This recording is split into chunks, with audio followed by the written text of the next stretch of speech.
Buenos días. En esta clase vamos a hablar de fasciolosis, esquistosomosis y filariosis. Estas parasitosis tienen en común el hecho de ser transmitidas por hospederos intermediarios, que, en el caso de la filariosis, son además vectores biológicos. Por otra parte, son enfermedades consideradas desatendidas, es decir, que tienen un alto impacto en países con bajo ingreso per cápita. Los objetivos de esta clase son que reconozcan la existencia y distribución de parásitos endémicos de baja prevalencia en nuestro país o exóticos. Por otra parte, que relacionen el ciclo de transmisión con las medidas profilácticas y con las condiciones ambientales que pueden originar focos o extender las áreas endémicas en nuestro país. Y por último, comprendan la patología y los abordajes diagnósticos de estas infecciones parasitarias.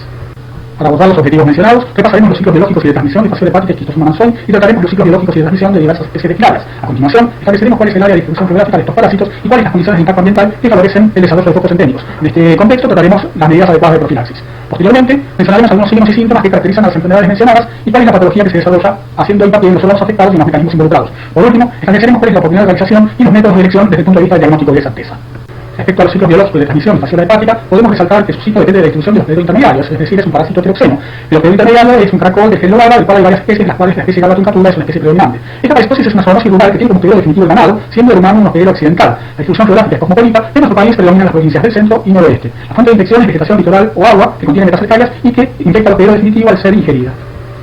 Como puede observarse en este planisferio, el área de distribución de fasciole hepática abarca extensas regiones del mundo. Por otra parte, otra especie, fasciole gigántica, solo se encuentra limitado a África y Asia. En esta diapositiva se señalan en los mapas de Argentina los casos humanos a la izquierda y del ganado a la derecha, reportados en Argentina y señalados por Mera y Sierra en una publicación de 2011. Como se mencionó previamente, los casos humanos se registran predominantemente en la región centro y norte de nuestro país.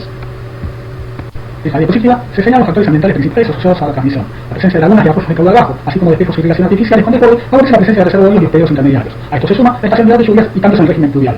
En el ejemplo de las diapositivas con las imágenes se refleja la presencia de un ámbito posible para la existencia de caracoles infectados en la granja recreativa del distrito de Tardiel en la provincia de Mendoza. La importancia de los cambios en el régimen pluvial y el aumento de temperatura se refleja en este diagrama que muestra que tanto el régimen pluvial como el aumento de temperatura precede al aumento del número de casos humanos observados por Mera y Sierra y publicados en 2011. Con respecto a la casuística en Argentina, podemos ver que en el lapso de 90 años existen grandes oscilaciones. Sin embargo, estas tienen más que ver con el interés mayor o menor de la población médica en reportar los casos que en variaciones de carácter ambiental. Por otra parte, en el gráfico de barras de la derecha, podemos observar que la población predominantemente afectada es adulta joven. Teniendo en cuenta el ciclo de transmisión y la epidemiología de fasciole hepática, podemos inferir las medidas de profilaxis de la fasciolosis. En el caso de la enfermedad humana, esta consiste, en primer lugar, en evitar el consumo de vegetación litoral en áreas endémicas, ya que la misma podría contener metacefalias enquistadas. Por ejemplo, es el caso del verbo silvestre o el diente de león. Por otra parte, evitar el consumo de agua en espejos o cursos de agua en áreas endémicas, ya que podría contener metacefalias en suspensión. En relación con el ganado, la primera medida es vigilancia epidemiológica, en segundo término, el tratamiento del ganado infectado y, como última medida, el decomiso del ganado infectado. Si las medidas profilácticas son inadecuadas o insuficientes, puede acontecer infección. En una etapa inicial o periodo de invasión, se desarrolla leucocitosis con eosinofilia y puede ocasionalmente manifestarse fiebre, puede también desarrollarse dolor abdominal en el cuadrante superior derecho y es habitual la hepatomegalia. Raramente se observan localizaciones ectópicas en pulmón y localización cutánea. Luego de varias semanas persiste la infección y se desarrolla el periodo de estado que está vinculado con la enfermedad crónica. En este periodo persisten la eosinofilia y la hepatomegalia y se desarrolla ictericia a predominio directo que simula un síndrome polimicásico fundamentalmente como consecuencia de la presencia de los adultos en las vías biliares. También se desarrolla ascitis, cuyo mecanismo está vinculado con la hipertensión portal, vinculado a la fibrosis hepática y a la vasodilatación esplácnica. Paralelamente puede desarrollarse colangitis, es decir, infección de las vías biliares e inflamación de las mismas y, como última consecuencia, cirrosis periportal que afecta al parénquima hepático. En esta diapositiva se ilustran casos extremos de lo que puede ser la patología por fasciole hepática. A la izquierda una imagen de una niña de 3 años con mastitis pronunciada, a la derecha una imagen interpolosiana que sugiere fuertemente la presencia de un helminto. Realmente acá no se puede hacer diagnóstico de certeza, sino que el diagnóstico diferencial será con otras endosis que pueden tener esta localización ectópica, como por ejemplo el caso de ascarilubricoides. Con respecto al diagnóstico es necesario considerar, al igual que ocurre para otras patologías, la elaboración de un diagnóstico presuntivo basado en datos epidemiológicos, clínicos y de laboratorio. En el caso específico de fasciole hepática, el diagnóstico presuntivo se basa en la presencia de eosinofilia, que sin embargo es común a otras endosis tisulares, a atopías y linfoma de Hodgkin, por lo tanto, al tercer diagnóstico diferencial. Algo similar ocurre con la ictericia, que puede tener como origen un síndrome obstructivo, sea por un hito o sea por la propia fasciole hepática, o daño hepático del parénquima asociada a hepatopatías biliares. La diferencia es que en el primer caso la bisglucemia va a ser a predominio directo, en tanto que en el segundo caso la bisglucemia va a ser a predominio indirecto. Con respecto a la hepatomegalia y la ascitis, tanto la esquistosomosis como otras hepatopatías al dañar el parénquima hepático, producir cirrosis, podrán producir este tipo de manifestaciones. Por lo tanto, en estas condiciones, un dato relevante para poder llegar a un diagnóstico presuntivo un poco más delineado es qué tipo de contacto con el medio ambiente tiene el paciente. Y en este caso, el contacto fundamentalmente a través del consumo de agua y vegetación litoral que pudiera estar contaminada con metacefalias. Es en este contexto que uno arriba o aborda el diagnóstico de certeza, que en primera instancia debe ser basado en la detección en suelo de anticuerpos específicos mediante ELISA. Una prevención con respecto a esto es que la sola positividad serológica no alcanza para decir que el individuo tiene infección actual. Es la positividad serológica y la conversión serológica en conjunto lo que define que la infección es actual y aguda, dado que esta técnica es positiva desde el periodo de invasión, es decir, infección temprana. Por otra parte, las pruebas serológicas seriadas, es decir, aquellas basadas en la detección del parásito en materia fecal, huevos en materia fecal, y su técnica coadjuvante, la técnica semi-cuantitativa de Catopaz, de la cual vamos a hablar luego cuando hablemos de esquistosomosis, son positivas recién entre los 3 y 8 meses post-infección. Existe la técnica basada en la detección de coproantígenos, es decir, una técnica de diagnóstico directo, que es una medicina de captura desarrollada por el Instituto de Medicina Tropical Pedro Curie de Cuba, que tiene mayor sensibilidad que la prueba de examen corpoparasitológico y de Catopaz que mencionamos previamente, pero esta prueba no está disponible en todos los países. A continuación, repasaremos algunos aspectos de los ciclos biológicos de transmisión de esquistosoma mansoy. Como recordarán de microbiología 1, el ciclo de transmisión depende de la distribución de los hospederos intermediarios, caracoles de agua dulce del género neopalario. Esta parasitosis es una antroponosis rural que tiene como único hospedero definitivo al humano. Es una parasitosis cuya distribución geográfica es tropical y no tropical. En América Latina se distribuye en el Caribe, donde tiene baja prevalencia, hasta el Brasil, donde particularmente en el noreste su prevalencia es elevada. La infección ocurre a partir de cursos de agua dulce y pescados con cercanías que penetran a través del vía percutánea. En esta diapositiva se ilustra la distribución geográfica y formas clínicas asociadas al género Schistosoma.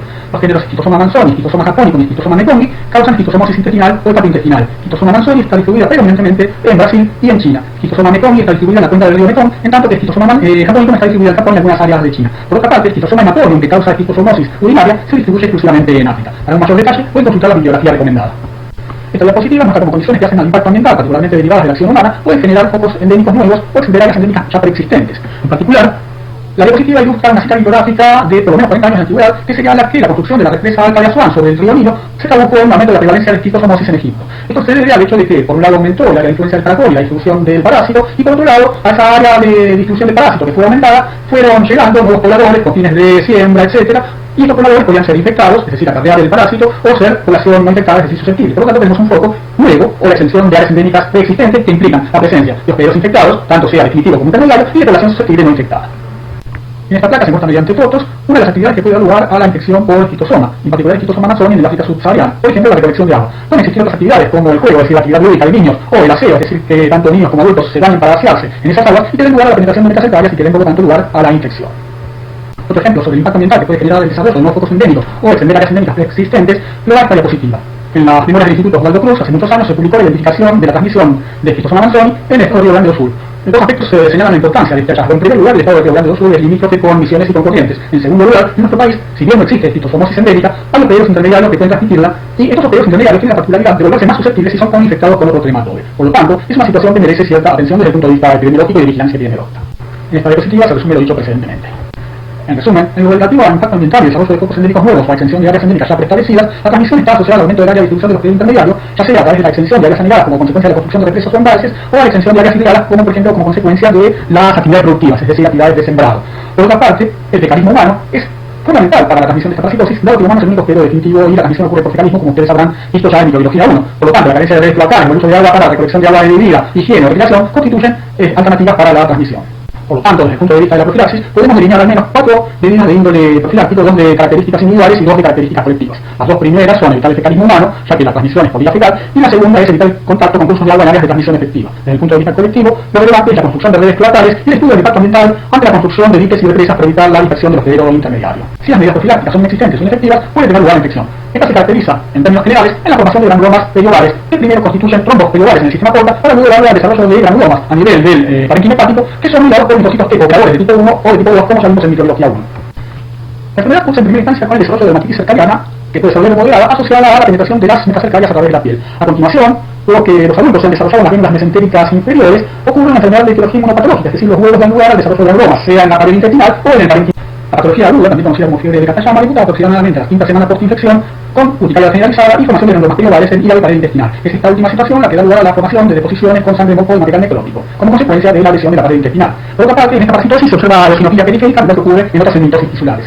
Todo lo que esta parasitosis tiene una base claramente inmunológica en la que linfocitos T operadores de tipo 1 como de tipo 2 reaccionan frente a antígenos solubles del huevo, y el hecho de que estos antígenos solubles del huevo persistan en circulación, eventualmente en bajas concentraciones, también se forman anticuerpos. Estos anticuerpos, junto con el antígeno, forman complejos, y estos complejos inmunes dan lugar a que la patología mimetice la enfermedad del suelo. Independientemente de esto, en algunos casos la enfermedad o la etapa aguda puede ser asintomática.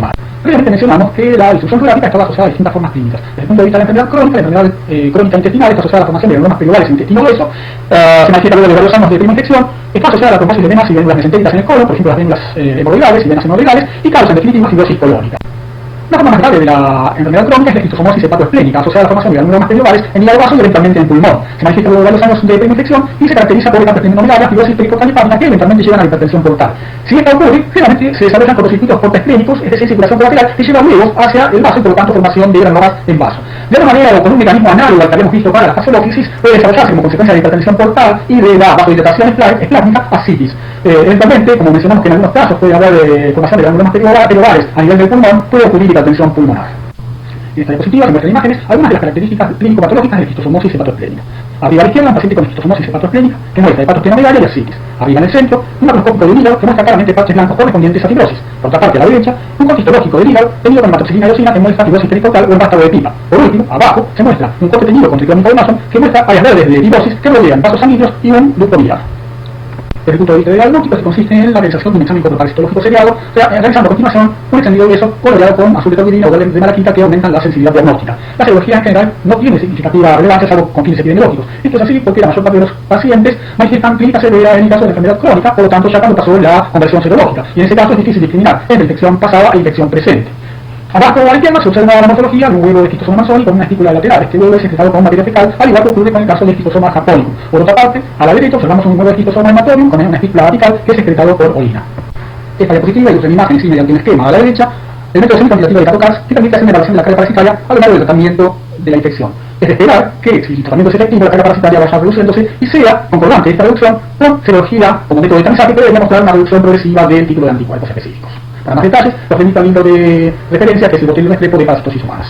En esta última parte de la clase vamos a hablar de las filarias, que, como mencioné al principio, son nematodes transmitidos por vectores biológicos. En esta diapositiva se muestran cuáles son las especies involucradas, las enfermedades relacionadas con la infección y cuáles son los vectores biológicos que las transmiten. Esta diapositiva muestra los esquemas de los ciclos biológicos de Buchereria bancrofti y Ambocerca volvulus.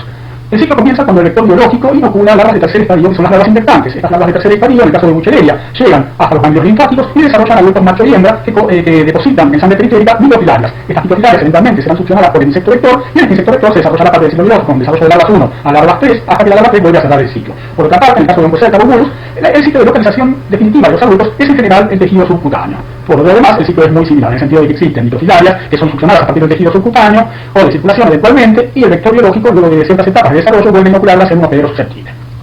Algo raro ocurre con Manzonella dorsali, también conocida, por lo menos en nuestro país, como filaria tucumana, ya que, entre otras regiones, abarca Tucumán. A diferencia de las filarias que vimos anteriormente, si bien los adultos de esta filaria se encuentran en tejido subcutáneo, hay reportes que también indican su localización en la serosa peritoneal. Por lo demás, el ciclo biológico es análogo. En esta diapositiva se señala la distribución geográfica mundial en Argentina de distintas especies de filarias. En negrita se remarcan aquellas especies que tienen particular distribución en América. En esta diapositiva se señalan en verde para la oncocercosis focos endémicos en los cuales la mortalidad y la transmisión han sido eliminados, en tanto que en rojo se señalan focos en los que esta enfermedad todavía persiste, tanto su transmisión como el desarrollo de mortalidad. En lo que se refiere a la distribución geográfica de Manzonellosis osaria en las Américas, esta se asocia a regiones del Caribe y el norte de América del Sur, así como en el cono sur, particularmente en nuestro país, en la región noreste.